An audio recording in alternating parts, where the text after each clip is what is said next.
your stream.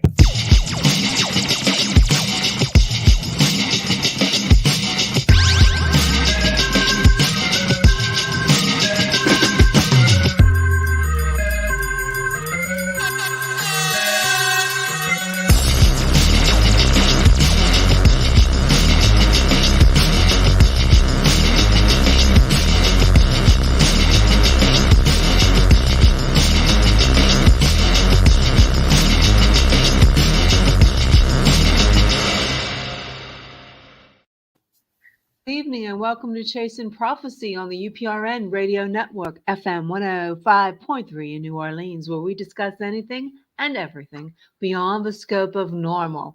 I'm Jenny Nicasio along with my co-host, Sean Kelly and John Ventry. Good evening, guys. Hope everything's going to go good tonight. Oh, great. Couldn't be better. A good show. Getting into the holiday spirit. Oh, yeah.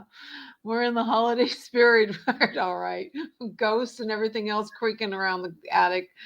Well, John, go ahead and introduce our guest today. Give us a little background info. Okay. You could bring this picture on too, but I met Joe Jorden years ago through MUFON.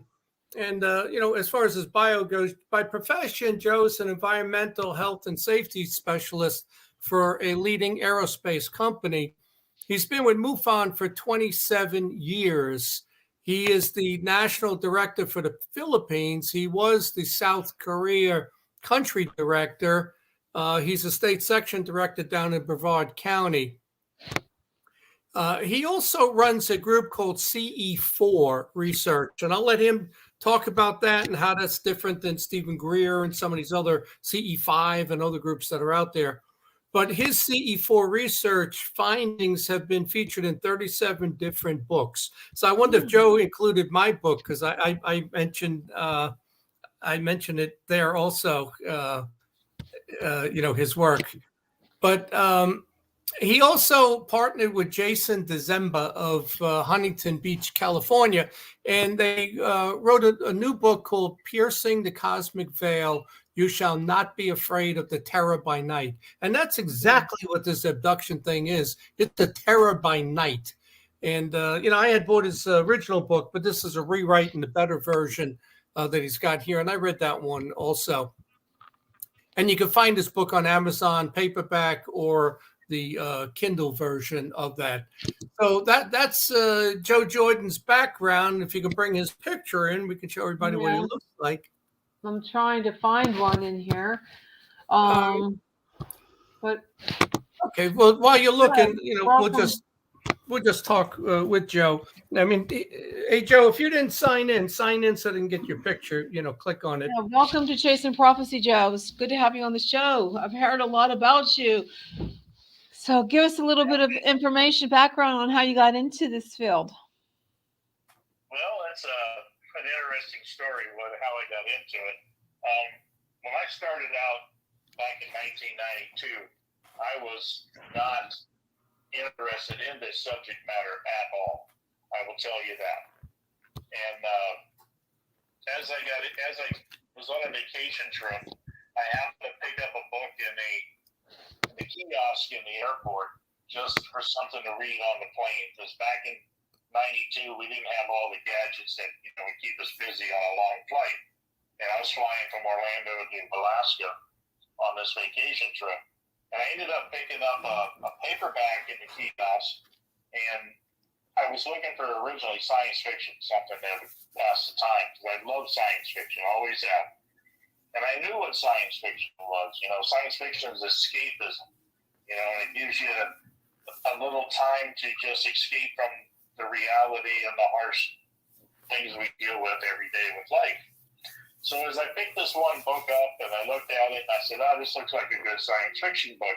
So I turned it over to read the synopsis on the back of it. And then I realized that this wasn't a science fiction book.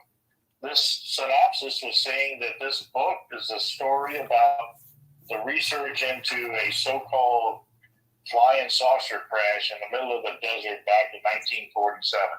I'd never heard of this story before. And to me, saying that this was an actual investigation into this was blurring that should be dark black line between reality and fantasy, because there's a definite line there. But this book was blurring that line. And to me, that didn't make any sense. So I had to buy it. I had to read it. And all it did was open me up to 1,000 questions after that.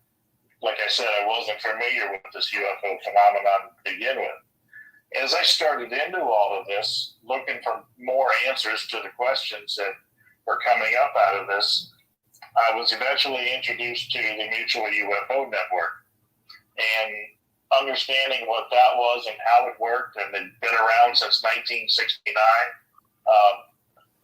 And it gave an opportunity for somebody like me that now is interested in the subject to be able to investigate and research it myself. And that caught my attention. And it wasn't long in that same year, that first year, that I was working my way up in MUFON as a field investigator, where they put you through the training to be able to do proper research and investigations into this phenomenon when you're given a case to work on it. To be open-minded, to be objective, to leave your preconceived notions at the door when you would show up to, talk to somebody. And I thought that would be something that would be exciting to do, and I did enjoy it very much in the very beginning. But as I got more involved in with MUFON, I ended up being asked about taking a county that I lived in, which was the Space Coast of Florida, where, the Kennedy Space Center is located. And, I was asked to take the state section director position for that county and organize a group there, for MUFON. And I took that on. I thought, what a neat, interesting place to be researching UFOs, but in one of the most guarded airspaces in the world, over top of where the shuttles are being launched from. And I thought, I'd be lucky to see anything here, but found out that would change very quickly once I got more involved. But I established a group there, and once I started the group, I started holding monthly meetings, which MUFON asks you to do, to get information out to the public, and it gives you an opportunity to talk to the public, get them interested in MUFON, bring them in as members too. And I was holding my meetings at a local library here, which I'm again doing as a state section director now that I'm back from Korea. And you get all sorts of people that come in, to these meetings, and most of them are looking for answers when you sit and listen to them for a little bit. And they expect us as MUFON, because they've seen MUFON on TV, the different shows that are around. They know we're a respected organization. And they come to these meetings expecting answers from us. But to tell you the truth, we're hoping for answers from them, because they're the experiencers. We're the researchers and investigators. And we need to glean as much as we can from what they've been through and what they've experienced, to try and get to an understanding of what this phenomenon is really about. Because to date, we don't know what this is. We honestly don't. There's nothing out there that's a smoking gun that tells us this is where this is coming from. We just know it seems to not be coming from outside. It seems to be coming from here.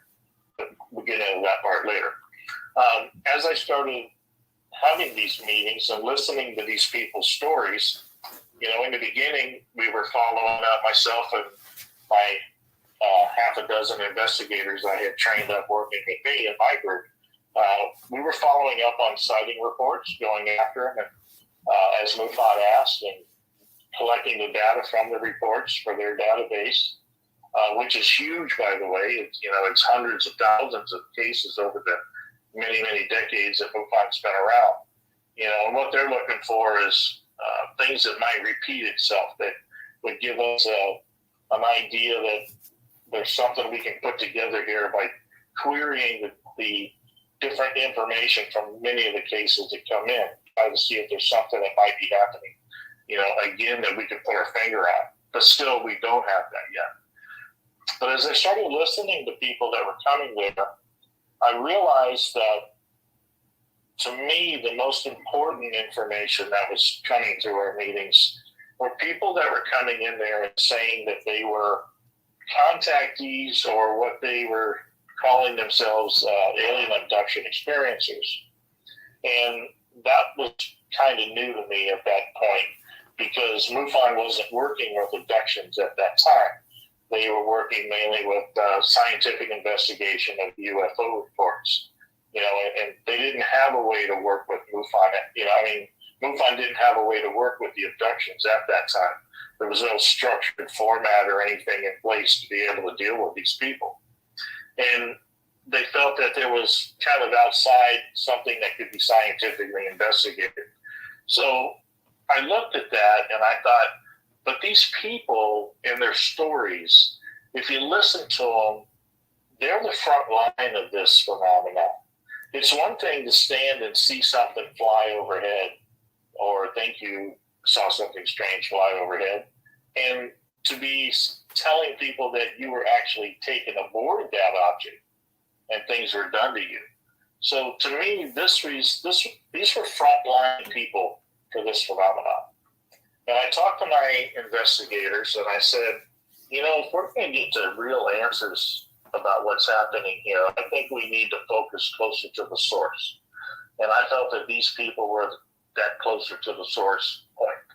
So we decided to focus our work on the abduction phenomenon and on the experiencers that were coming to the meetings. And when we started out doing this, we realized that this is something we couldn't do as MUFON. Even though we were all trained MUFON field investigators, we knew how to do research the proper way. We understood the scientific method. We knew how to be objective. You know, we've been trained in all those aspects, but this is a whole new field for us. You know, we were getting into something that nobody else was working at. Just a handful of people in the world at the time were looking at the abductions. But I knew that this was important. So we educated ourselves to the best of our abilities by buying books and lectures that had been recorded from the leading researchers into the abduction realm in the world, so that we wouldn't do any more harm to these people as we started to talk with them and work with them. Because that was the one thing that I was really afraid of after, you know, listening to what they've been through already, is causing more harm, you know, on top of what's already happened to them. Their lives have already been turned upside down.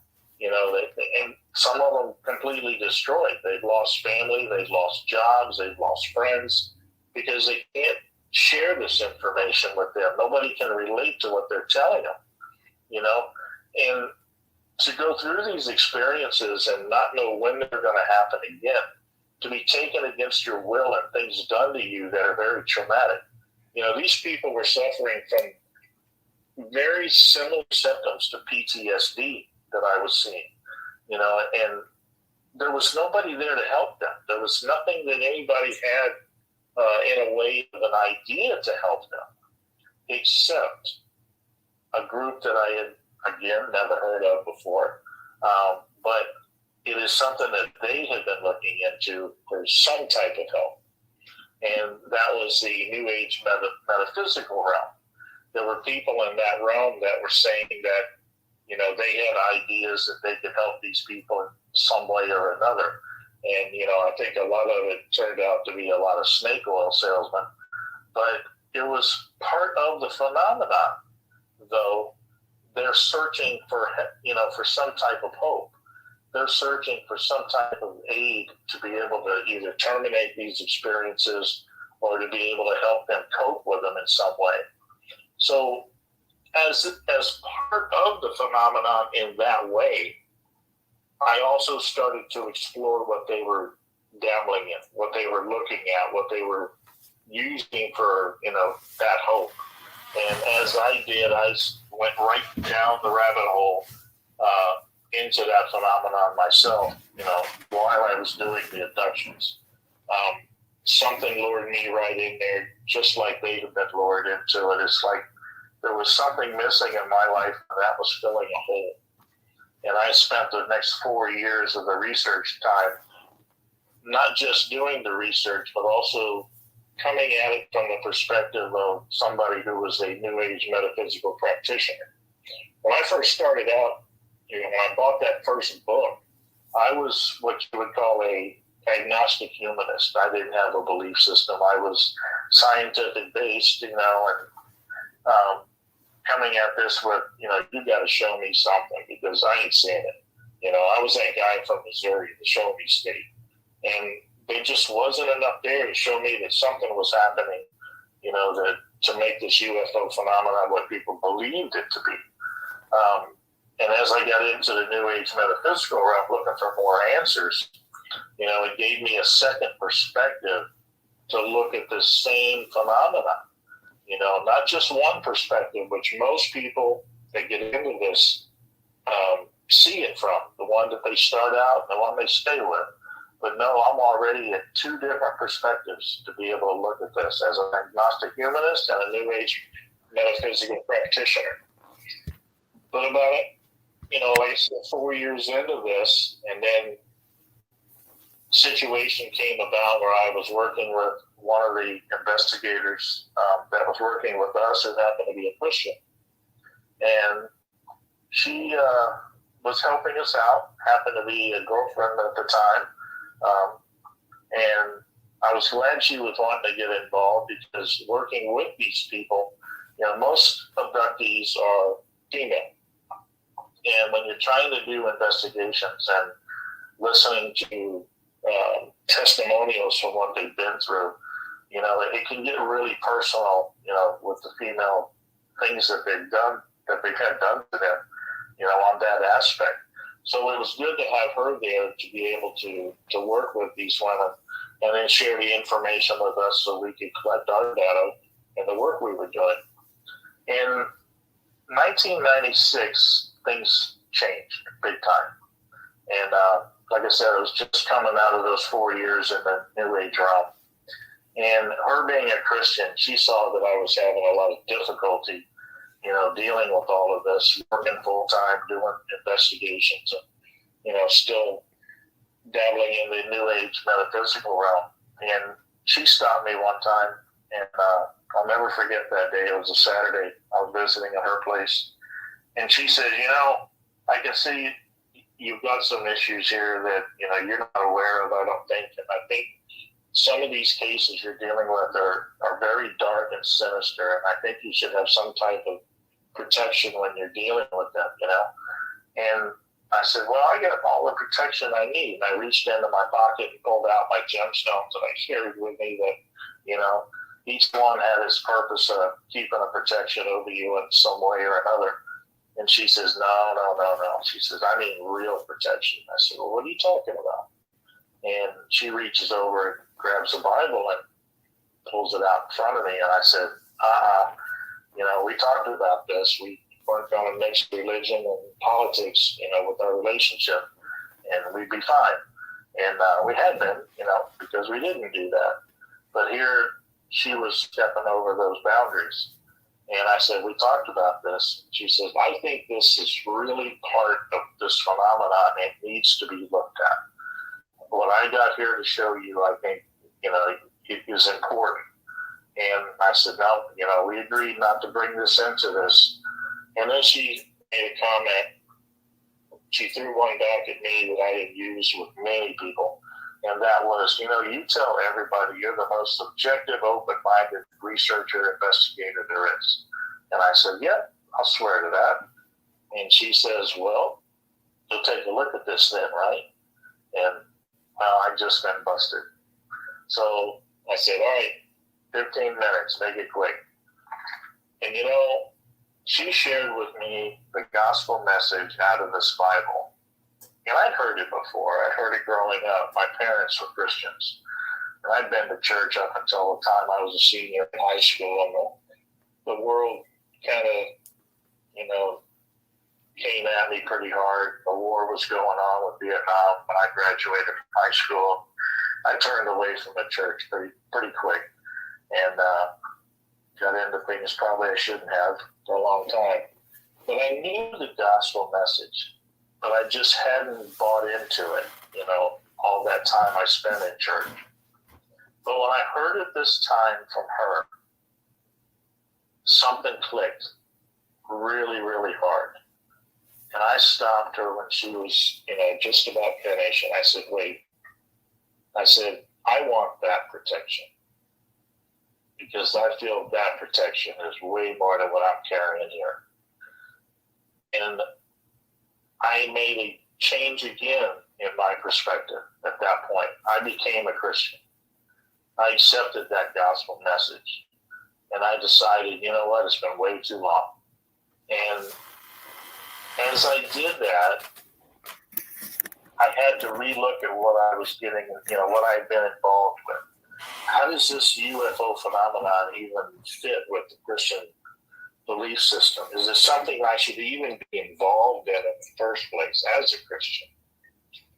And some things came about that gave me that answer. And I said to my fellow, not just to her, but I had a field investigator that worked with me that was also a Christian. And I said, you know what, guys, I've got to give up this work. I said, this is not something I believe we should be doing as Christians. And after explaining to them the circumstances that brought me to that, they agreed too. So at that point, the end of 1996, first part of 97, I was ready to step out of UFO research completely and just focus on life and family, that was coming, and give my life to following Jesus Christ wholeheartedly. But something stopped me from turning away completely. I was shown sort of like a vision of what this phenomenon was. In a moment's time, I was given a vision of what exactly was behind this. But visions are nothing. Everybody has something they see that they're shown. And they come from all different, walks of life. People have them. And I thought, so what? I had a vision. 4 years in the metaphysical realm when I've been wanting one. Here I become a Christian and I ended up getting one. And I'm like, okay, so what is this? Is it real? Is it truth? I don't know. So I had to go and ask questions to find out whether what I had been shown was real or not. And in the meantime, understanding that this is what I had been given was showing me something other than what the world was saying this phenomenon was, and not wanting to be part of it. I said, God, if this vision's from you and this message is from you, I don't want to be part of this anymore. And I thought, okay, I can give this up. But a few weeks went by and I got this nagging little voice that was telling me, you're not done. And it just kept coming at me, you're not done, you're not done. And I said, as a new Christian, I didn't know how God speaks to you or if he speaks to you or how that works, So I said, I talked to him. They say you can talk to him, pray to him, whatever. And I said, God, this is you. I said, no, I don't want to do this anymore. This is wrong. This is not something I thought it was or could be. And I said, that's just the way it's going to be. And I thought, nobody said don't talk to God that way, but I didn't know any better as a new believer. And that voice just kept coming, you're not done with this. You're not done with this. And I said, what am I not done with? What am I supposed to do here? And then it changed. It said, take this back to where you came from.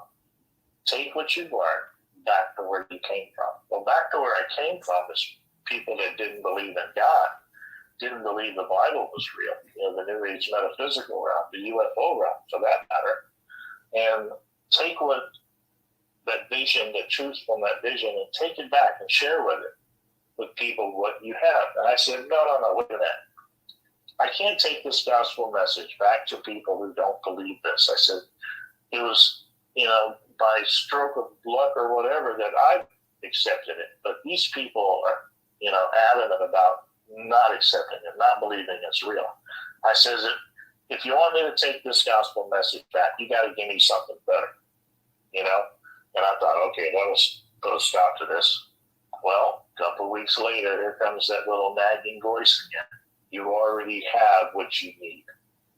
So I didn't understand that one at all. So I went and talked to my Christian field investigator that I was working with. And I said, let me tell you some things that have been happening. I shared all this conversation stuff with him, and he says, so we already have it. Well, let's look at what we have. And the only thing we had was recorded tapes, videotapes that we had done of testimonials from abductions, from their stories, people telling their stories. And he said, well, maybe it's in there. So we went back and watched quite a few of them, and there was one particular one we ended up watching, and we had recorded it about 6 months prior to me becoming a believer. And as we listen to this gentleman, he's saying that during this horrific experience he was having, he cries out, Jesus, Jesus, Jesus, or Jesus, help me. And immediately he wakes up in bed, end of experience, gone, nothing's there. He's in the bed. He's from a live, excruciating, painful experience, abduction experience, to instantly waking up in bed. And I said, stop that tape. I said, wait a second.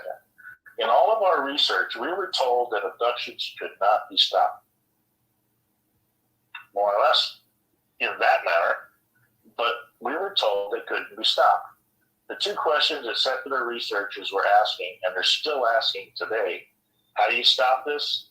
And why does it happen to certain people? Well, this one, we were at the first one. Because everything, like I said, everything we read was saying that they can't be stopped. So I contacted some of the leading researchers myself, personally, called them by phone, talked to them. And I said, guys, I got a case here I don't understand. I'd like to share it with you and get your opinion on it. And they said, sure, tell us what you got. So every time that I would call one of these guys, about a handful of them, and I would share the story. And as I got into the story, every time somebody would say, can we stop for a moment? Can we go off the record? And I'd say, sure, we can go off the record, you know. And off the record means I can't tell you who I was talking to, but I can tell you what they said. And what they said was, we too have come across cases very similar to that, where people who have, during an experience, have quoted scripture, cried out to Jesus, have hum a hymn, Christian hymn, you know, a lot of different things like that, and the experience would stop. And I said, well, wait a minute. We've seen nothing to that effect. Everything says that it can't be stopped. But you're telling me now you've got cases that have been stopped in some type of manner like this, from a Christian perspective. It's hinting at that. And they're going, yes. And I said, well, why isn't this information being shared? And the answer was, we didn't know what to make of it. Well, you know, that's a fine answer. I would have settled for that. You didn't know. You didn't understand it. But they didn't stop there. They either didn't feel confident in their own answer or something, but they all had the same second answer. And that was, we were afraid to go there because it might affect our credibility in the UFO realm, in the UFO research community. And I went, bingo, that's the problem.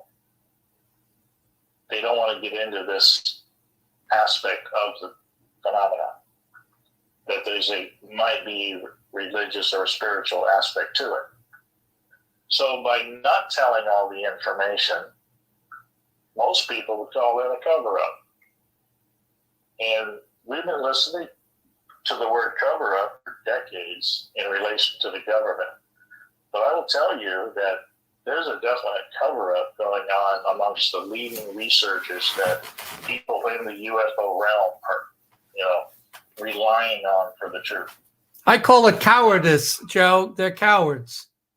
Yeah, they are.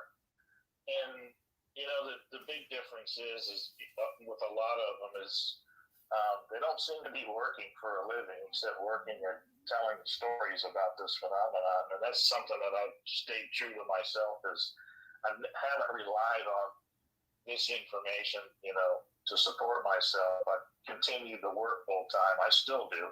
I love working full time. I love working with the space program, which is what I do. So they can't come at me and say, are you doing this for the money? Because I'm not doing it for the money. I'm doing it to help people. Yeah, but isn't that part of why they won't tell the truth? Is because they're getting on TV shows. You don't make a lot of money at this. I can attest to that, but I didn't need the money. But they don't want to give up their fame and fortune and the little bit of money they make by saying something unpopular. And with me, Joe, once I figured this out, I've been like you saying this thing is dark, it's demonic. I really can't explain what's in the sky, but I can explain the context side of it. Sure. I know what that is. And, I've lost probably half the people that followed me, and book sales plummeted because they don't want to hear that. They want to hear fake, phony, ancient alien stories, which just aren't true. Exactly. But I stayed with MUFON with all of this all the way through, because MUFON knows, they work with me for 2.5 decades now. They know I'm good at doing the research. They know I'm good at doing investigations. I've had the opportunity to share my findings, because getting into the findings aspect of it now, once I realized what these guys had said to me, that these cases were there, that people had been able to stop this experience, but they'd been ignored. I knew they were there. And I told these guys before getting off the phone with them, I thanked them for their information. I thanked them for supporting, the opportunity to get confirmed on this. And I said, I'm going to go after that piece of the puzzle because nobody else is. And every one of them told me, please do, because we can't. And in the 2.5 decades since I've talked to them, not one of them has ever come against my work in any way, because they knew I had the truth. Yeah. But the ones that I haven't talked to, the ones that came about later doing the research, oh man, did they become angry. Yep.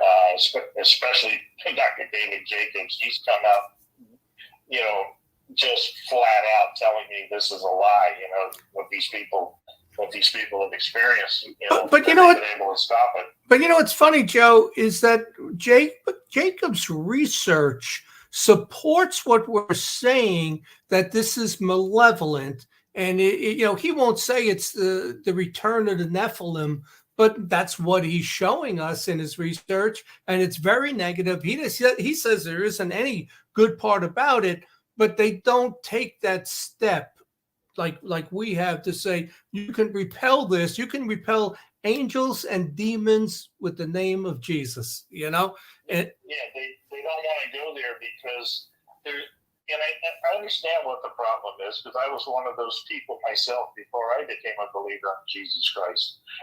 People don't want to be accountable for what they do, and following God's word and following, Jesus Christ, you will be accountable for what you do. And that's something that people just don't want to do. Right. So that's what this is all coming down to. So once I realized that there were more cases out there besides the one I had, I went after them. I put myself out there to where I was looking for cases like that, because I was going to build that database. And this, like I said, this was, back in 1997.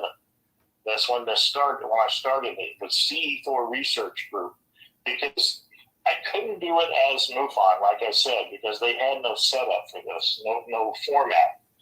And I knew that having a spiritual aspect to it, I wasn't going to be able to come under the auspice of MUFON. So we decided to set up a separate entity of CE4 Research and keep the group as an all-volunteer. And members have come and gone, but I've been the head of it, since the beginning. And just so people understand, the reason we call it CE4 Research is because CE4 stands for Close Encounters of the Fourth Kind, which represents the abduction experience, not the break out the Ouija board and let's call in CE5 that Stephen Greer does. Right. Sorry about that. Not Ouija board, but an app, Kind of like same thing though. Yeah. You know, you get the same effect either way. So once I started putting myself out there to get people to contact me, the testimonies started coming in. And one after the other, after the other, after the other. And I started building a database in no time of people that were going, I wish I had somebody to talk to. Where have you been? You know, finally somebody that will hear our voice. And I started collecting all the information taken from their testimonials, putting together my own database of information what I was gleaning from these experiences. And it was nothing like what the other researchers were saying about it. Believe me. The more cases I got, the more it pinned down exactly what this looked like. And what I was finding here is these people, there's no evidence that people are taken anywhere at all. We have nothing today that is a smoking gun of anybody being actually taken anywhere. Everybody that talks about an abduction experience is telling you the experience after the fact, after they woke up. Listen carefully. They all are telling you a story of what they remember after they woke up. That's called a dream you're remembering. Okay? Is it any more than that? I wasn't sure for a long time. But the more we listened to the cases, the more we started hearing and seeing a similarity from the testimonials as they would tell their story, as we were seeing with people who had been on stage hypnosis acts, where they volunteered to do something on stage with a hypnotist, and they had them clucking like a chicken across the stage or whatever. Same type of thing we were seeing there. And I thought, wait a minute, why is this so similar? Why is this so similar to talking to somebody after they've been through that as after they've been through an abduction experience? Hey, Joe, let me hold you up right there. A couple of cases come to mind, and so let's get your view on this. One would be Travis Walton, where they saw the UFO. They saw him get hit by the static charge and throw him, and then they took off. The other would be Linda Napolitano. I think she used a different name at the time when she was in, was it Brooklyn? And Yes. She floated out the window, and supposedly Javier Perez Coelho, wherever his name is, from the UN, saw it, and the bodyguards of him did say that to the researcher. We saw her floating out the air. And so how do you explain that when there's witnesses? Is that just something telepathically put in their heads? That's where I'm headed with this, and I'm going to show you how this works. Okay. Okay? Because this is the most important part of the research, besides being able to terminate it, which people still haven't accepted today, except I got hundreds and hundreds and hundreds and hundreds of cases of it that say they can, all the same way. What I found here is when I started seeing this similarity, I went back and started asking different sets of questions. Because when I first started interviewing them, I would just listen to their testimony of what they've been through. Let them talk. Well, now I needed to go back and start picking it apart. Okay? I never use hypnotic regression. I don't need to. I'm trained as an investigator. I'm trained to ask the right questions. My profession is I'm a safety professional. I do the same exact work in my work as I do in my UFO research. Because if there's an accident on the job, I have to do an incident investigation. I have to get to the root cause of the incident. Otherwise, we can't correct it properly to keep it from happening again. So I know how to ask the right questions without hypnotizing somebody to get the answers. And the answers are in your head. They're there. They're recorded if they happened. For instance, John, if I asked you about your last birthday, you could most definitely remember your last birthday. Whatever you did. Now, do you remember every bit of it? You think probably not. You remember the most sensational things to you that happened in that birthday. Right. But I can sit you down and guide you through by asking the right questions and help you gain that memory of all the little things that you push back because they're still there, because they actually happened, because you actually lived it. Understand? Yeah. So when I started reinvestigating these testimonials and their actual experience, they couldn't do that. There were things missing. They could not get those answers. It wasn't there. Now, the leading secular hypnotherapists that do the work with abductees, like David Jacobs, will tell you, oh, the aliens put a block on them so they can't share all the information. I say bunk on that excuse. I say it's not there to begin with. All these people have been given is exactly the same thing a stage hypnotist gives people when he's doing his act. He gives them sensational information, sensational, strong, powerful information that is going to direct them to do what he wants them to do. You understand? Mm-hmm. Commercials do this every day when we watch them on TV. They're doing that to us all the time. It's the power of suggestion. So these people have been given this visionary experience, dreamlike visionary experience of an abduction. Just enough sensational, impacting, sometimes horrible memory. But it's just enough to get them to say, I believe this is what's happened to me. Okay? Now, to give you an idea of what I'm trying to explain here is if you've ever been to a play, when you go to a play and you're sitting in the audience and the screenwriter has put together a scene for you, like let's say a living room scene for the play. He puts in a couch up on the stage, a chair, an end table, a lamp, a picture on the wall. He doesn't need to put much more than that. And you know that, oh, this is a living room setting. But it's darn sure not as much stuff in that living room as you've got in yours in your house, is it, John? No. But it's just enough sensational pieces to make you believe. The question in all of this is who is the playwright? Who is writing this scene and putting the same memory in millions of people in this world with this experience, where it's not identical in every sense. Actually, it's different in every sense. There are similarities, but no two experiences have ever been recorded the same. No two aliens look alike. No two ships look alike. Okay? And nobody ever goes anywhere. They're not going to go, a physical person is not going to go up through the ceiling to a ship, just pass right through it. That's not a technology that's ever going to exist. It doesn't happen because it's a memory. It's a visionary experience, spiritual visionary experience that these people are given.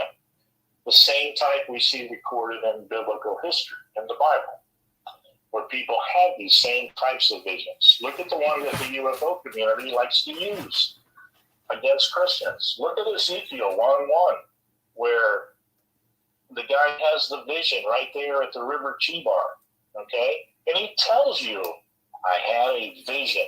He knows he had a vision. He didn't see a UFO. He had a vision from God. The problem we're dealing with here is these visions are everything but a vision from God. Because communication is one thing that you need to look at here. Because when people have these experiences, oftentimes there is communication between the beings and the people during this memory of an experience. And those memories, those communication memories are always anti-Christ, anti-God, anti-Bible, and they're always about the creation, not the creator, okay?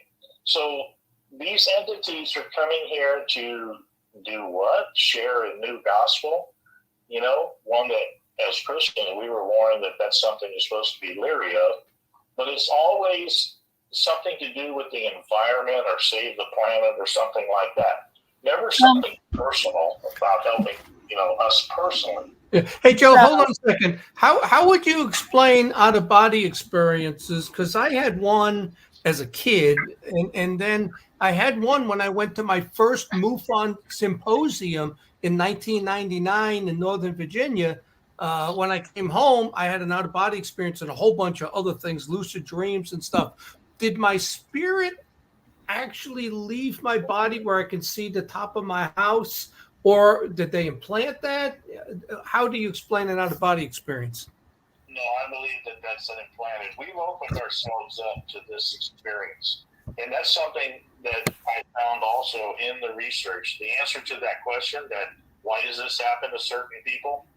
With over 400 up to 600 cases that I've actually worked on, but 400 that I've actually got testimonies I can share, the findings is always the same on why does this happen to these people. And I can tell you, no matter who I talk to, I can take it back to where this came from, why they're having the experience. And it's not just one answer, it's one of three answers or a combination of all three. The first one is you asked for it. Believe me, there are people that ask for it. I got to raise my hand up because I did. And true. Very true. For what you asked for. And well, we know that from the guests we've had on this show, who overwhelmingly seem to believe that this is a good thing. But keep going, and we'll talk about that later. Yeah. The second one was people unknowingly opened themselves up to the experience. Okay. And that's because these people are doing exactly the same thing. This second group, they were dabbling in areas that God's word tells us not to mess with. Every one of them, I can narrow it down to where they're dealing in something already, unknowingly opening that door to this experience. People that are dabbling in ghosts are going to experience ghosts. People that are dabbling in any types of paranormal are going to get paranormal experiences. People that are dabbling in this UFO phenomenon in any way are going to end up with some type of experience from it. Okay? It's going to change them. That's the whole purpose of the phenomenon. And we'll get to that in a little bit. So the third one puzzled me, though, because I had adults coming to me and saying, wait, I'll fit those first two. I'll fit that. I have these experiences since I remember it as a child. So I couldn't have knowingly asked for it, and I didn't know what to dabble in to begin with because I was too young. And that one puzzled me for a bit. But I thought, you know what? If this is pointing to the Bible for answers, then that answer should be in there too. And I found it. And it talks about in Scripture that the head of the household, God has made the head of the household the man. He's the spiritual head of the household. Okay? If that man is not keeping the spiritual covering over his self and his family is susceptible to these things as he is. And in every case that I went back to that they said that they had these as children, I say, I'm going to ask you some questions here. They're going to be personal. Not about your case history, but something a little bit different. And I'd ask them what they could remember about their family life as they were younger. What do they remember their parents being involved in? And every single time I found the open door with the parents that was allowing these children to experience these events. So is this generational? Yes, but not by blood, not by RH negative blood, not by genetics. It's by social activity, social participation. It's like alcoholism is not necessarily one that's genetic, but if you're brought up in alcohol homes, tendencies are you will be an alcoholic. So this is the same type of deal, okay? This is following this in these same type of steps. Hey, Joe, let me ask you this then. So I agree with what you say. For example, my mother went to church every Sunday and never took her 3 kids. And my father was an atheist for a long time also because he spent 2 years in prison. And he wasn't a very good person growing up in the Bowery.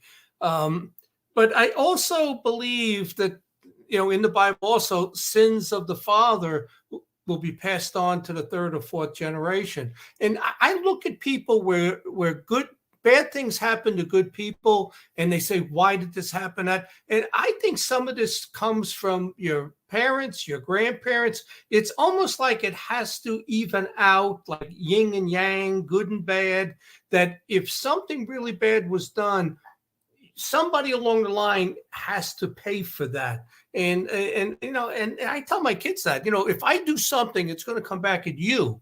Maybe I'll get away with it. It's going to come back at you. So you don't do bad things. Do you believe in that part of this whole phenomenon could go back a generation or two? Well, absolutely. It could go back a generation or two. That's because the same social setup is continuing that way, generation after generation. Remember, your mother was a devout believer, but she's not the head of the household. Right. That's the problem. I mean, she can keep protection over you to a point, but as long as that open door is in that household, that's a fight that she's got to deal with. Nobody wants to have to deal with that much of a fight. I mean, the prayer and fasting that comes with that fight is tough. And it's funny, Joe, when you go to church on Sunday, and I rotate to 3 different churches, I would say the audience is at least 60 to 65% female. So many guys won't go to church on Sunday, so the wife goes, like my mother would go. And so they're missing out on exactly what you're saying. The father is not participating. Right, and I think that's the most important thing that, if anybody gets an important message out of this interview, I hope it's that, is you are responsible for your family. Men, that's you I'm talking to. Yeah. You are responsible. John, I got to butt in here real quick.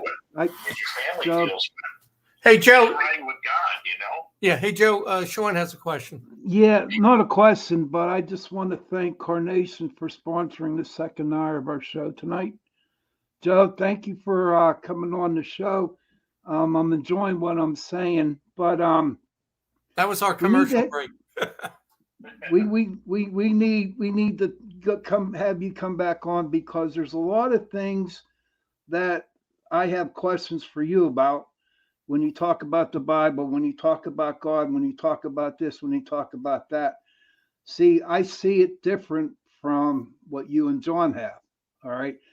And sure. I don't want to ruin tonight's show because, I just don't want to go, be devil's advocate behind all this. Okay. So we could do that. Let Joe tell his story and maybe we can No. This is a 2-hour show. I can keep it on for 4, John, but I won't do that. Yeah. All right. So I'd like to have you back on, Joe, and maybe we can discuss some more.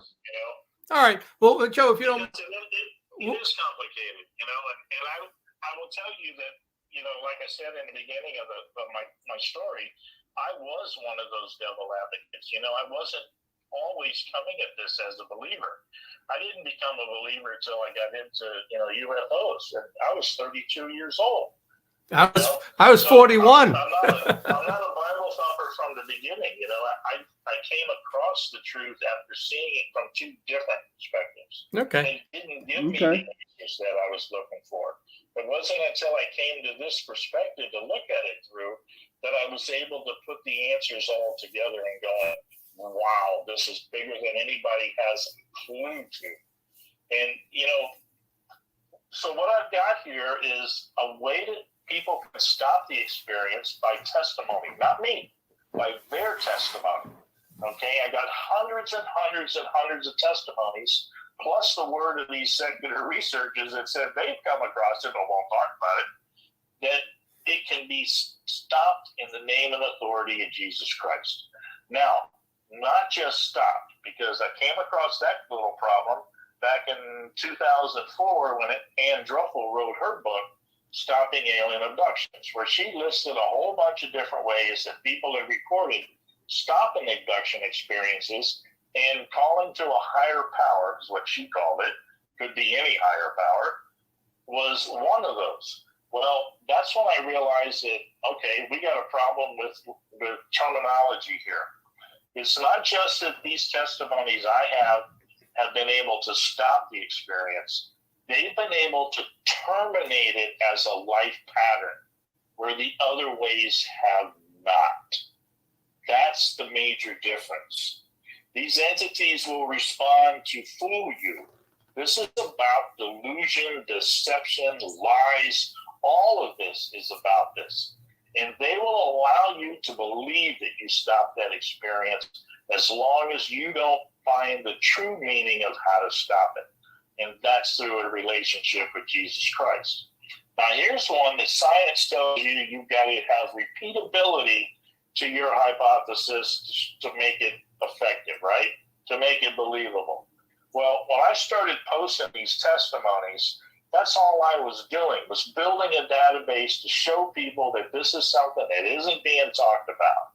Well, I went and had that one email come at me, and I'll never forget it. That one email come in, and the guy says, you know, I'm not a Christian, but I've been reading these testimonies. My question to you is, can you help me? And I thought, oh my, I didn't see this coming. So I worked with this gentleman, and I said, here's what I got. It's not me helping you.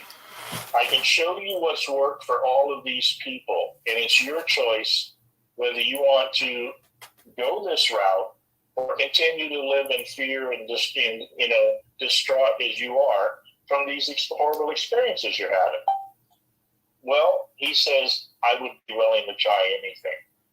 And I shared the gospel message with this gentleman so he fully understands what he was getting into. And he accepted Jesus Christ as his Lord and Savior. And lo and behold, he no longer has any experiences. So what do we have here? That's repeatability. Not just did I have testimonies of people that had stopped it. I was able to take that same information and share it with somebody else, and they were able to stop it. Now, that's what I've been building in this database in CE4 research for 27 years. How many testimonies does it show you that what I have is real? Because I can give you more and more and more. They're still coming in. They get more and more. That book, the second book I gave you there, John, that one, Yeah. 30 testimonies in the end of that one. No, there were 60 testimonies in the end of that one. I've got still a couple hundred that I've yet to air publicly because I just haven't had time to get them out there. Yeah. And they're constantly coming in. I guarantee somebody listening to this show is going to say, I've done that, but nobody listened to me. I'll say, bring me your testimony because I'll share it for you. That's what my work is. I share those testimonies to show the world that there is a hope for this experience. Not everybody's having good experiences. And if you're having good experiences, you're lying because they're not all good. They're not that way. And you're deceived big time because what they've done here with this message that they're bringing, this alien gospel, this new message of hope for the world, it's a false hope. Everything that they've ever prophesied for people that they would do, nothing's happened. Excuse me, Joe. Hey, Joe, Jen has a question. Gotcha. Sean told me that you wrote a chapter on Ashtar Command. Sorry about my dog, it figures. And they all said that Ashtar said it was a great experience, and he said that they're coming for to spread love and peace. You know, the sad thing is, I used to be involved in those groups. There was so little real love and peace. You know what I'm saying? It's like you have to try so hard to have that love and peace that they're supposedly giving you, but it ain't there. Yeah, you know, I got somebody from the Raelians been contacting me because I mentioned them in a sci-fi book I wrote, An Alternative History of Mankind. I said something about the Raelians, and he sent me all these. Yeah, I know. He sent all these videos to watch this. He's trying to, I guess, hook me on Rael, whatever his name is. So tell us a little about them too, because I know you mentioned them in your book. Well, that's another group that's, you got to list them under the cult. You got to. They said everything about it, Yeah. But it's another one that's come about through angelic visitation. Islam came about through angelic visitation. Muhammad saw an angel in a cave. Okay, there are a lot of isms out there, Mormon and cults that have come about because of getting a message from a spiritual being. Have you ever tested who these beings are? How do you know who they are? The one difference we have between what they have, what we have as Christians, and being coming from a spiritual message, is the Bible itself. The Bible itself is the most supernatural thing in existence in this world, probably the universe. There's nothing more supernatural than the Bible itself, which is the Word of God. It was given through 66 different men over thousands of years, okay? Yet there is a fine thread that runs from beginning to end that is unbroken. The whole thing that proves how supernatural it is the prophecies that were given in there of things to come. Just on the prophecies hundreds of years in nations away prior to Jesus coming and walking on the earth, there were over 300 that he fulfilled completely. The odds of that, if you really get into the scientific mathematic odds of that, your mind can't comprehend that. And that's just a speck of what the prophetics involved in that Bible are. There's nothing more exacting in prophecy in the world. There's nobody that ranks anywhere near what the Bible does in prophetic fulfillment. There's not. What my question was at the first talk I ever did as a Christian was that I ended up talking at a New Age conference because that's where I just came from. And they really didn't understand my message, so they invited me to speak. And I ended up standing up there at the end with all these soothsayers and, tarot card readers and all these people that supposedly can read things. And I said to them, why would you want to follow any lesser God when you can follow the creator of everything himself? You can have a personal relationship with him. But you're following something that is no guarantee. You have no background on where it comes from. You haven't even asked where it comes from. These people that are opening themselves up to this CE5, I asked them the simple question. If I came to your door and knocked on your door, would you let me in your house? No, I don't know who you are. But you're opening your mind up to some spirit to come in and work through you, and you've got kids in the house on top of that. Joe, tell them what a CE5 is, because I don't think they know the valet classification system. The CE5 is communication with extraterrestrials. But in this sense, the extraterrestrial is more of an interdimensional spiritual type being. Okay? And every aspect of what Stephen Greer is doing with this CE5 protocol that he's promoting, opening up people to contact with these beings through meditation, through tonal, sounds, and through on the app and everything else. Everything is just a rehash of spiritism from the 1800s, from Adam Blavatsky. Okay, Adam Blavatsky. It's the same thing that hit this country. And if you look at how all of that was done, it's no different. It's just repackaged. Okay? And there's a danger in that. You have no idea what's behind what's coming into your head. You have no idea what you're opening yourself up to. We talked, you just mentioned that with your out-of-body experiences. We put ourselves in a position where we caused that to happen. We allowed that to happen. And they can give us anything they want to see, any message they want to give us. the whole purpose from this phenomenon in the first place, what I'm seeing, is it's to change your world view. Yep. Because everybody that gets involved in this phenomenon, the same effect happens to everybody, no matter how deep they get involved, no matter how shallow their involvement is. In every instance, it takes people's eyes away from the God of the Bible. Guaranteed. You know, Joe, I see the same similarity right now over the past couple of years in politics. If you see the changes that are taking place in the country, and in particular the progressive movement, it's to change your worldview and your belief system.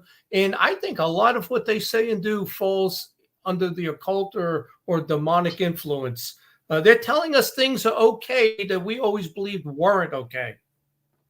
Well, that's where the fascinating part about my work has taken me, is if this is connected to the spiritual aspect of the Bible, what else does the Bible say about it? And then everything that you just said is part of the prophecies that were to come, that are still to come.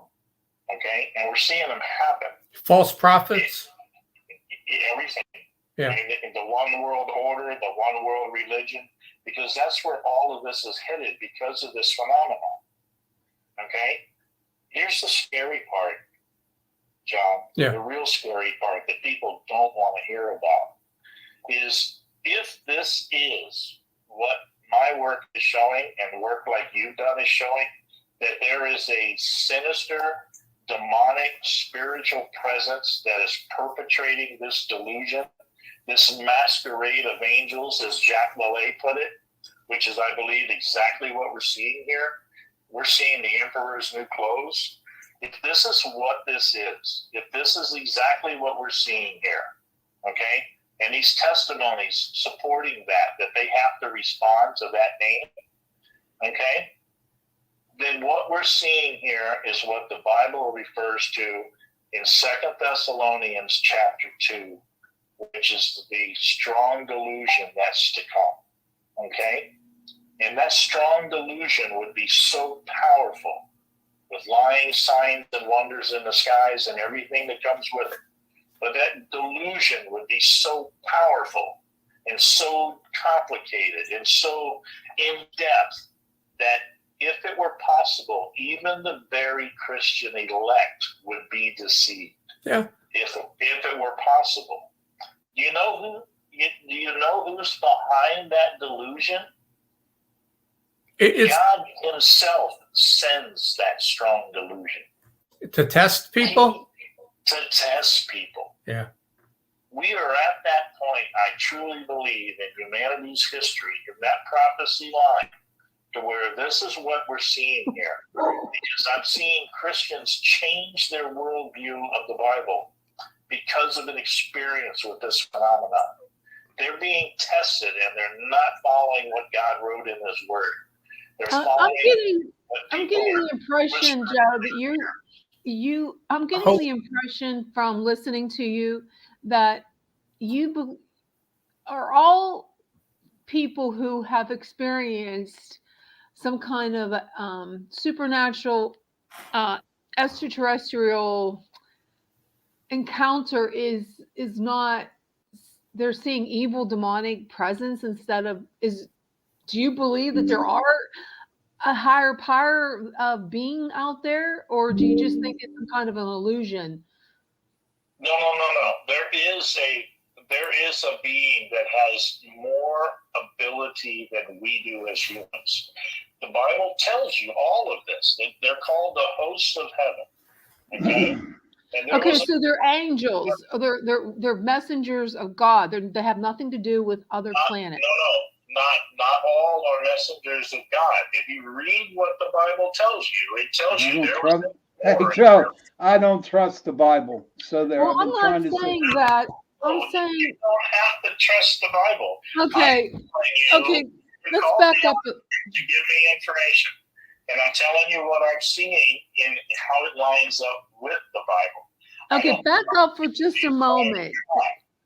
just Hey, back up hold on, Joe. But there can be angels, right? Angels also. That's well, like Oh, take for instance, all over the United States, basically on the East Coast, a number of people saw a flying meteor. They supposedly it was blue light, greenish blue light, in the Western Pennsylvania, Mississippi, West Virginia area Thursday.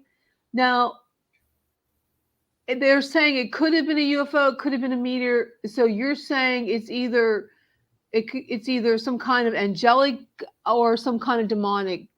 Is that what you're saying? Those things. No, not at all. Because I'll tell you, as a MUFON researcher and investigator of 27 years, I still hold the line of what MUFON tells us.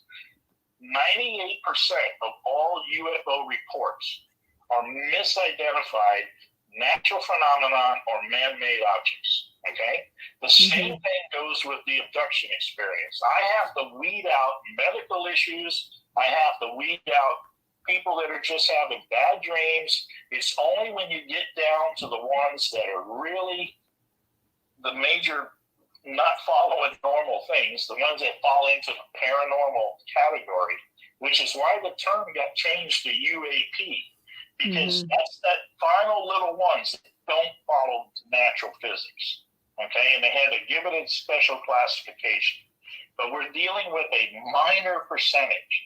Most of what everybody is seeing is misidentified things, okay? They've gotten so caught up in this phenomenon because of TV, because of Hollywood, because of everything else, that they're just looking to see something. People want an experience so bad. Okay. They want something to bring them out of their miserable lives. And that's how this open door happens. Okay, how do you know it's not an angelic or demonic? Like when I was when I was 17 years old, I had some kind of a vision in my room at night. I saw white light, and I perceived as a 17-year-old girl, I thought it was Jesus Christ himself. Now, was I being what's the word? Conned or deceived? Yeah, but did anything bad happen, Jen? What happened from it? You just sort of what happened from it? I thought maybe I was supposed to be a nun or something like that. But after that, I received like I call a gift where I would be very oh God, Sean, help me out. Telepathy, was it You're very, very empathic. Clairvoyance, sensitive empath. from it. That's an empath. So do you think that was an Angelica or any kind of a Christian experience, or do you think it was some kind of demonic experience? Because you were talking about tarot card readings, but I received, like, I could actually almost predict things. So was I being taken in by some demonic force, or was this something actually from a higher power like Christianity, Jesus Christ himself? The test itself is not me. The test is God's word. What does God's word say about what it is? That is our litmus test. If we don't have something as a foundation, then we got nothing as a foundation.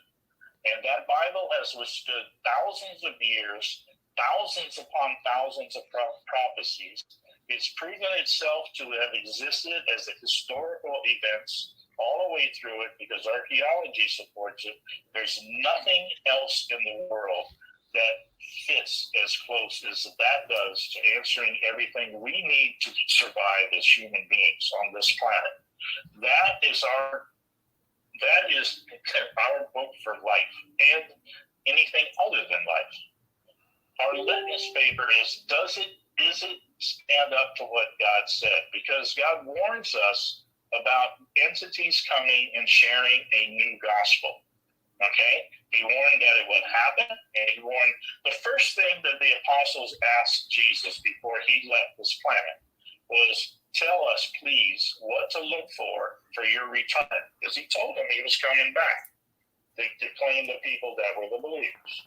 and the rest are going to be damned. So maybe Ashdar Command and Valent, what's his name? V, The were all number messengers of God. one thing, the number one thing he told them, first and foremost, do not be deceived. Because it's Well, it's easier said than done, Joe, because how do you know if you're being deceived or not by these things? How do you know that they are not telling the truth? You test what they're telling you against what God has told you, because God tells you in his book that's held up for time that it's the same yesterday, today, and tomorrow. There will not be a new gospel. It's the same. If you want to listen to new messages, there are a dime a dozen. Who do you want to listen to? Hey, Joe, let's go back a little bit. We were talking about like new world views and everything, but I'm concerned right now that all of a sudden you have the Pentagon and the Navy trying to get us to believe in aliens. Although they will never say the word, when you bring up aliens and ETs, they back away. They have not said that, but there is another agenda here right now with the Pentagon, the Space Force, the Navy. You're familiar with what's going on with their press briefings, and they're all of a sudden, even Tucker Carlson is like, this was a UFO. That was a UFO. What do you think is all part of that? That all of a sudden the debunkers for 70 years with Project Blue Book, et cetera, are now the disclosers. What do you make of that? Well, look where this whole thing has taken us. When we first started out in the 50s, the contactees were saying that these beings were from planets here on our solar system. Yeah. But as soon as we had the ability to send probes out into space and saw that those planets were pretty, desolate and pretty terrible to live on, next thing you know, the same entities that we're talking to today, same ones from the 50s, now all of a sudden they're from a different place, something further out that we can't reach yet. Okay? So they've already.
There we go.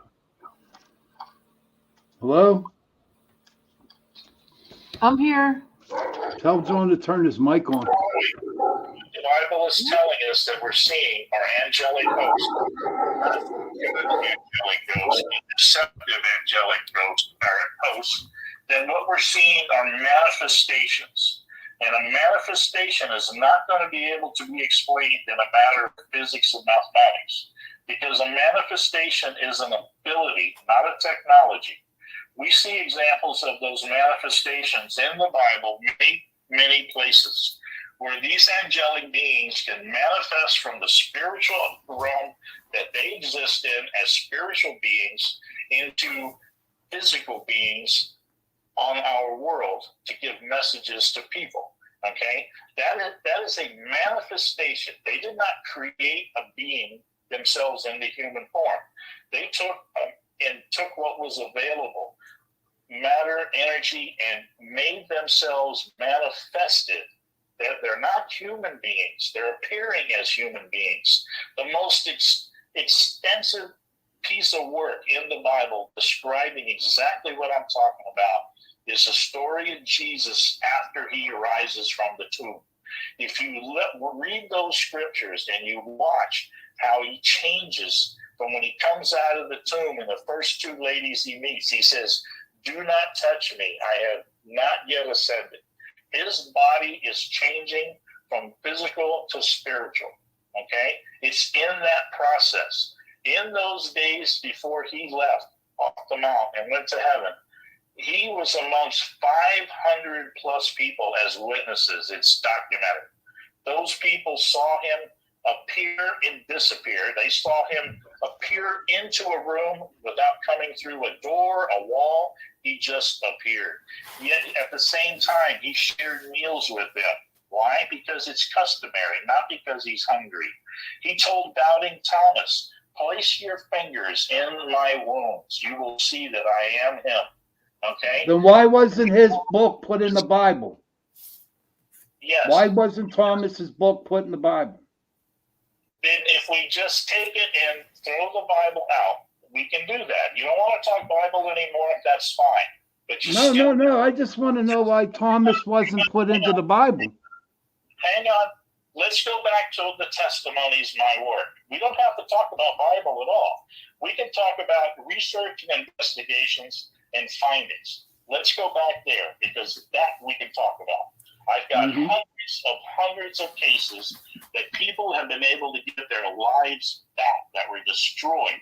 Not everybody's having a goody two-shoe life because they're dealing with extraterrestrials. There's millions out there that are having their lives destroyed, and nobody cares about them.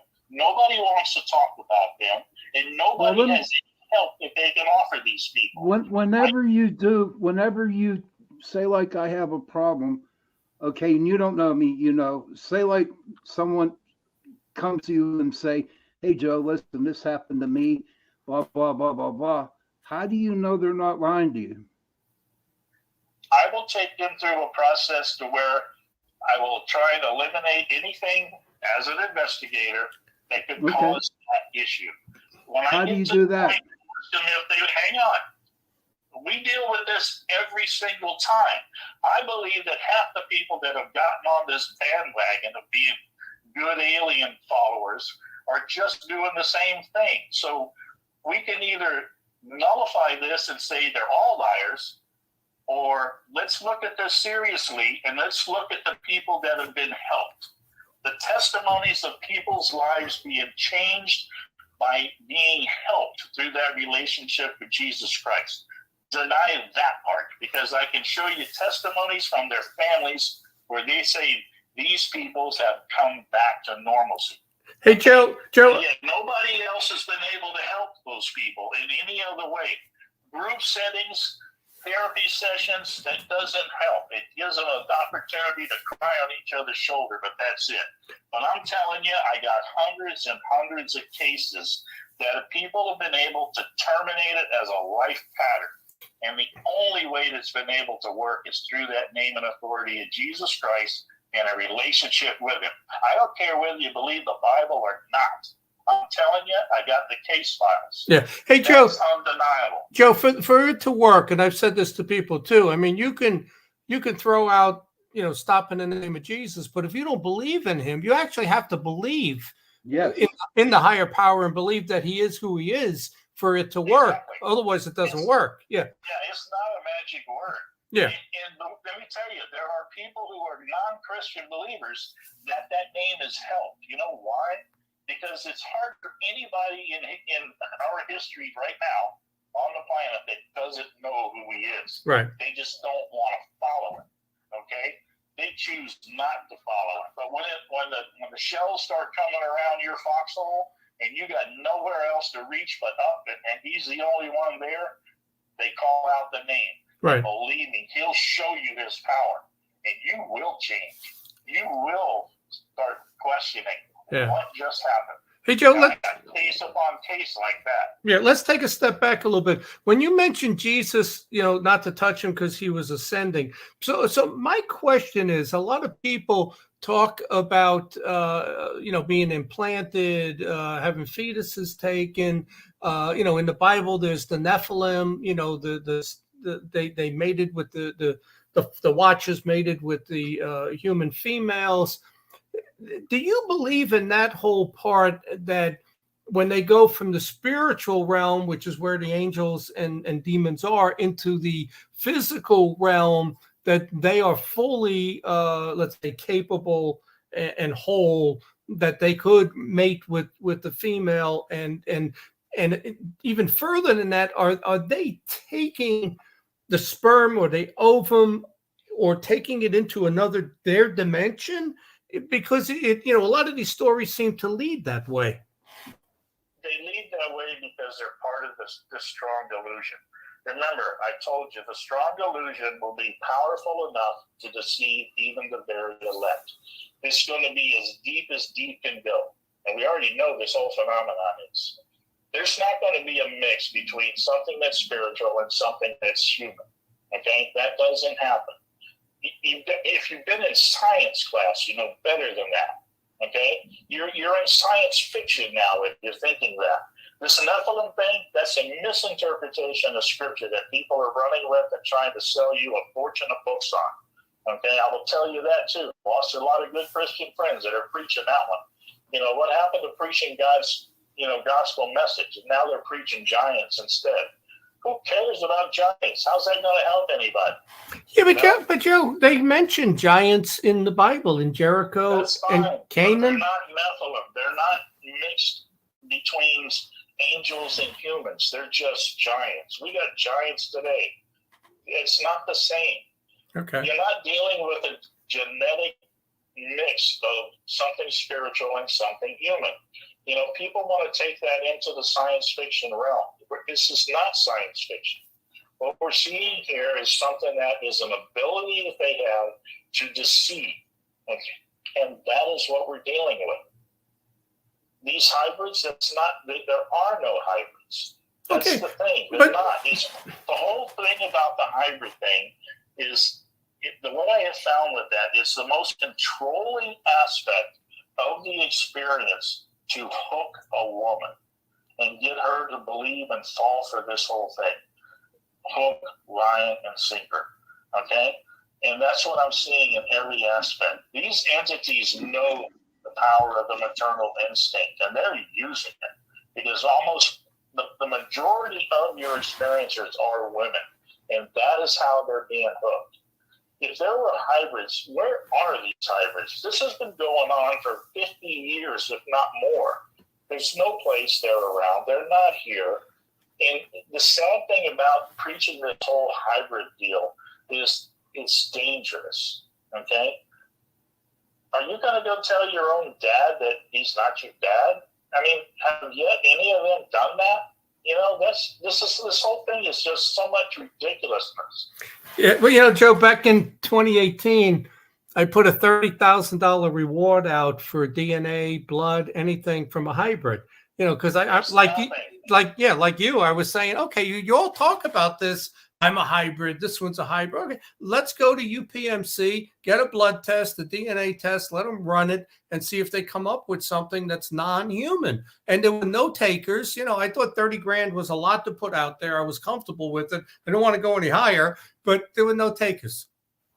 No, there never will be any. I participated in all this craziness myself. If you guys listen to the first part of my story, I was a New Age practitioner myself. I was pushing all of this stuff. I was selling this stuff.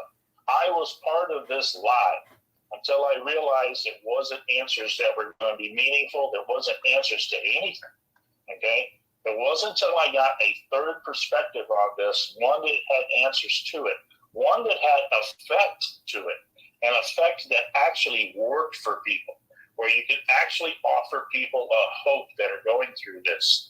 And these people will tell you this hope is the only one that's working, the only one that's been available to work. All right, let's talk about a different area. So now, like you, when I joined MUFON in 98, and I think it was 06 or so, I became a state director.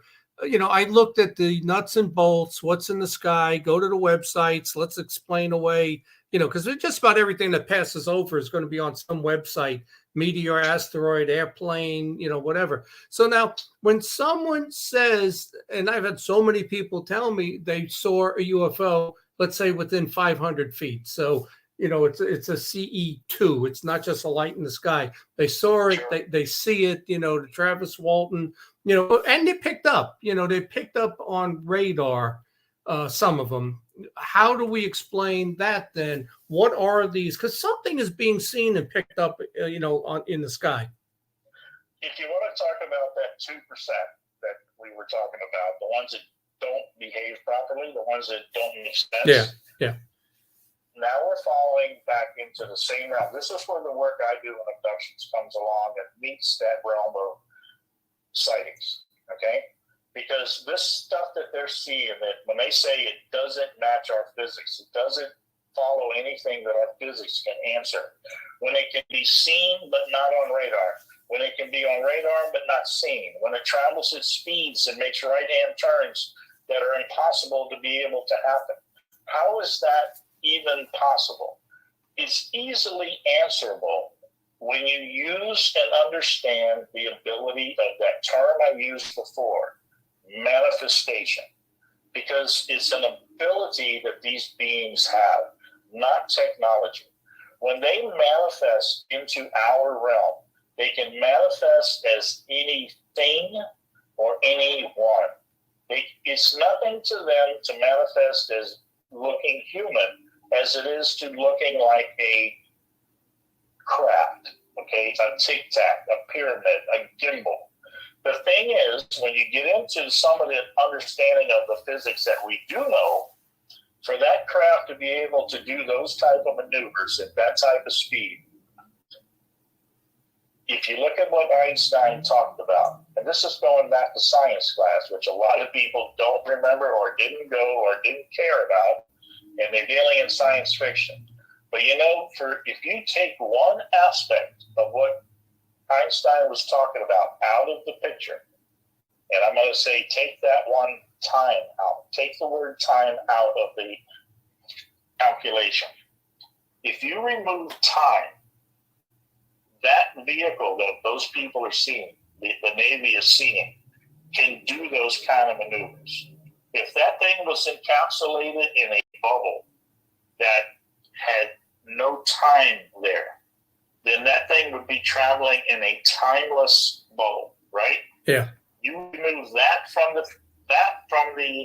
mathematical equation, it can do those things. Now, let me get you to where I'm going with this. Where have we seen this bubble before? In ufology, because it's there in reported sightings. Let me give you an example.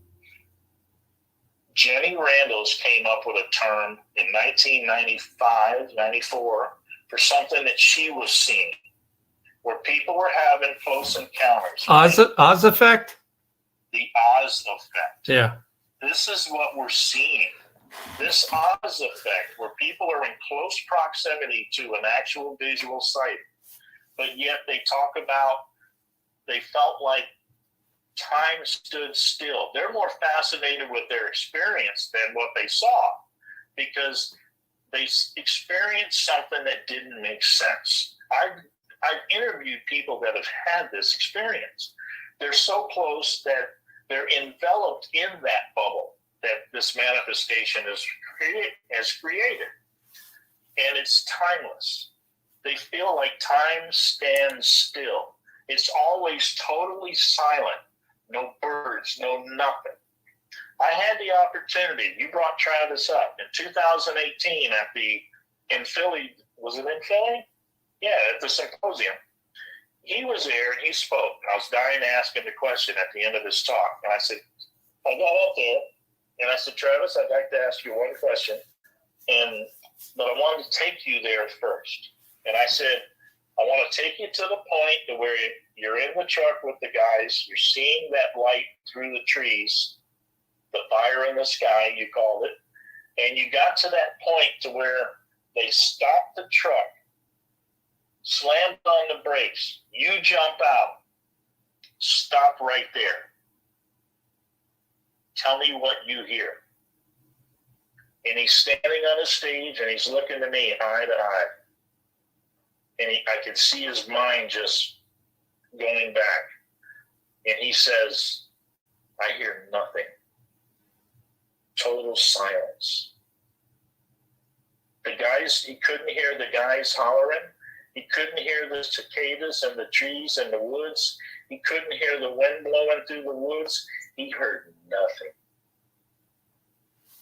Is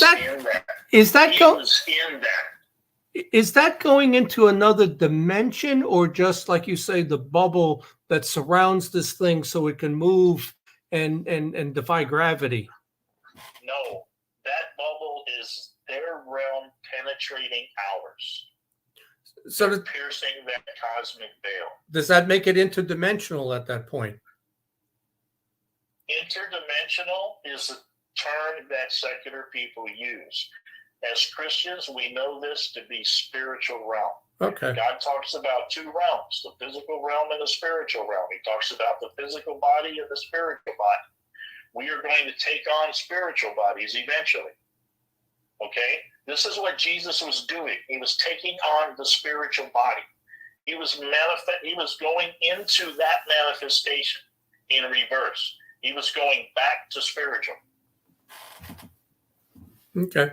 And then if you read those scriptures about what he was able to do, what's recorded from the eyewitnesses, you'll see that that's the same thing we're seeing here. This is why we're not going to get to the answer on this stuff, because they're trying to explain it with technology, and it's not technology. It's the natural ability of these entities to make us see what they want us to see. The whole game is to make us believe in an extraterrestrial source. The whole message is that there are creators, but they're not. Okay? The whole end game is we are going to worship them. That's the dooms. That's when we're doomed. That's why this delusion is being perpetrated. It's being sent by God himself. The Bible says God sends this strong delusion so that you would believe the lie rather than believe the truth that he's given us. Did you see Childhood's End or read the book by Arthur C. Clarke? And there was a little mini series that was on about 10 years ago. And you know, I had put that in two of my books too, that once I started to change my opinion in 2014, I said, boy, I could see Independence Day. They show up, it's seen, and not warring. They're here. Oh, we're here to help you, let's say. And and you're going to ask them, well, where are you from? How, were you created? Do you believe in God? The God question is going to be asked in the first three questions. And they say something anti-biblical, let's say, no, we evolved. There is no God. We went through that period just like you.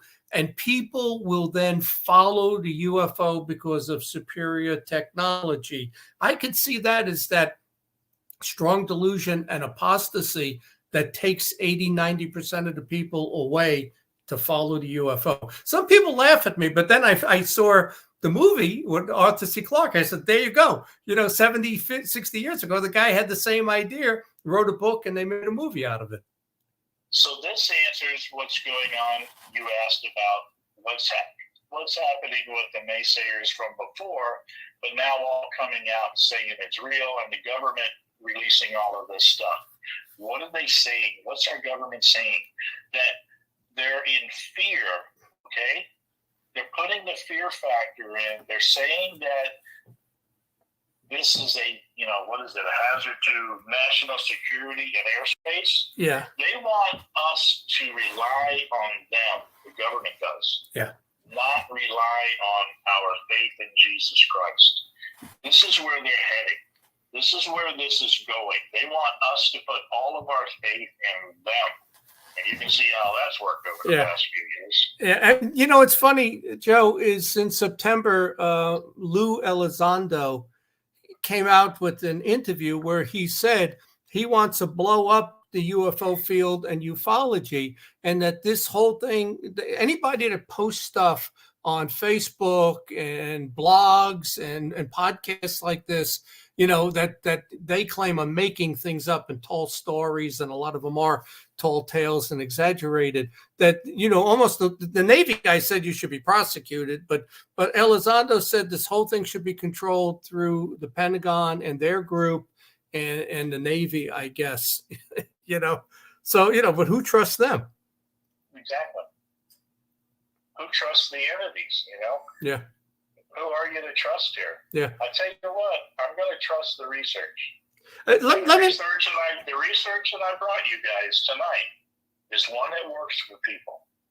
And nobody else has offered anything else. Yeah.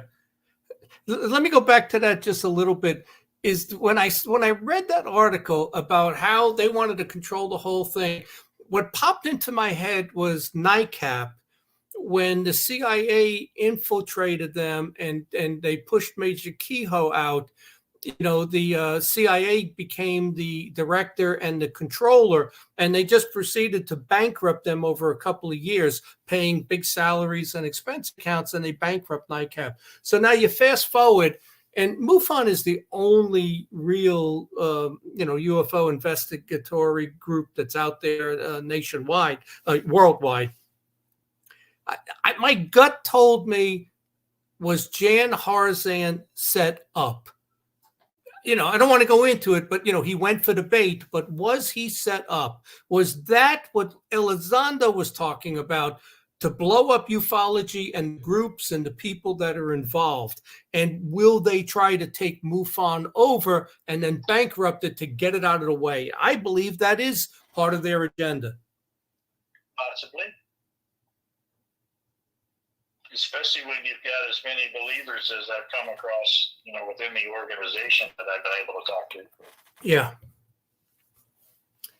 All right. Hey, Joe, let's drop some names here, because, the guests and my co-host here may be believing that you and I might be the only people that come from this persuasion, even though we changed our beliefs. But there are a lot of people in the field over time. There was Lynn Cateau. You want to tell us a little bit about her and what she was doing when she went through all of the Library of Congress?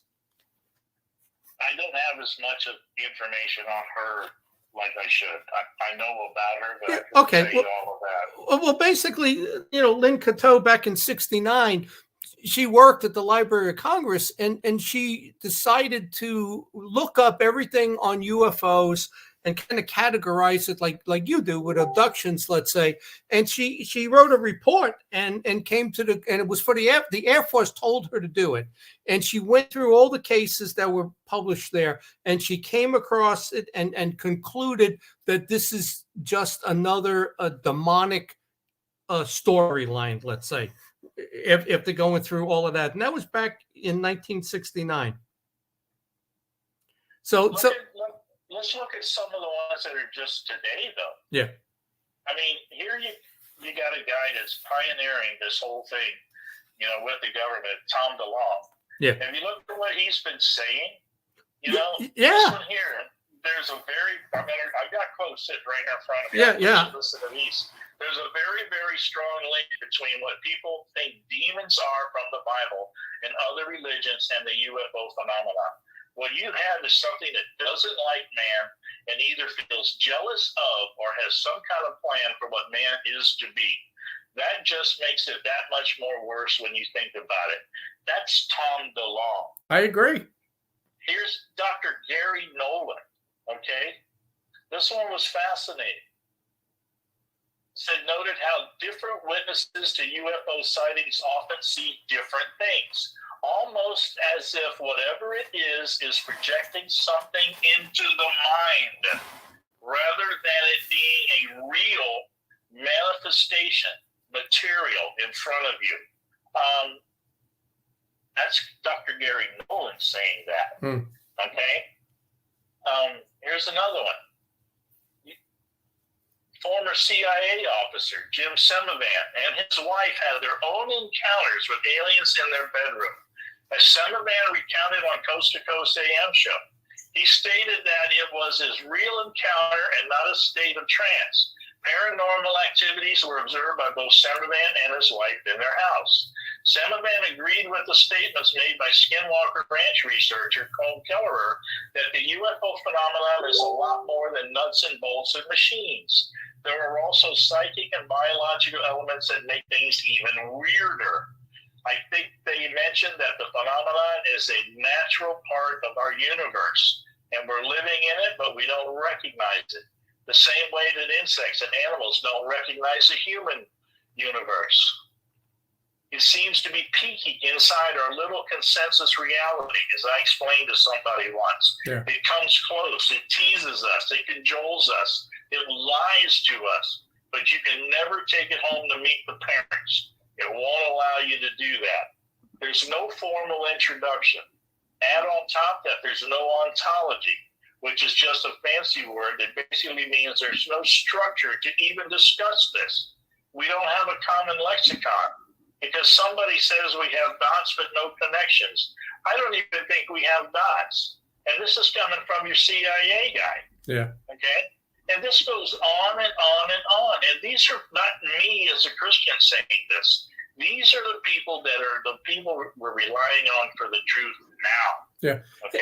Hey, Joe, one of the quotes that came from Lou Elizondo in that article, which kind of made me sit and think, was he said that people are going to find out that these are not monsters, but are neighbors. What do you think he meant by that, neighbors? Is he talking about something interdimensional, angels, demons, another species on the planet, which I know you obviously wouldn't believe in, but what did he mean by neighbors? No, he's talking about this is indigenous to planet Earth. We're not seeing these things coming from other worlds. Okay, all right. These things appear and disappear here. They don't go anywhere. Hey, John, sorry to interrupt. Joe, we have to start wrapping up here, buddy. Joe, thank you for being on. We're going to have enjoyed what you had to say. We have to have you back on again to finish this and then do like a little debate with Sean, because I've been trying to convert Sean and make him a Christian, because I'm trying to. He says he's resistant, but he tells me, and it slips out that he asked God for help and other things. So I'm working on Sean. But Joe, thanks for being on. Yes, thank you so much for being on Chasing Prophecy. We really appreciate it. You have a great night, and thank you all for joining us tonight. All right, we'll get you back on, Joe. Thanks, bye. All right, yeah, with that.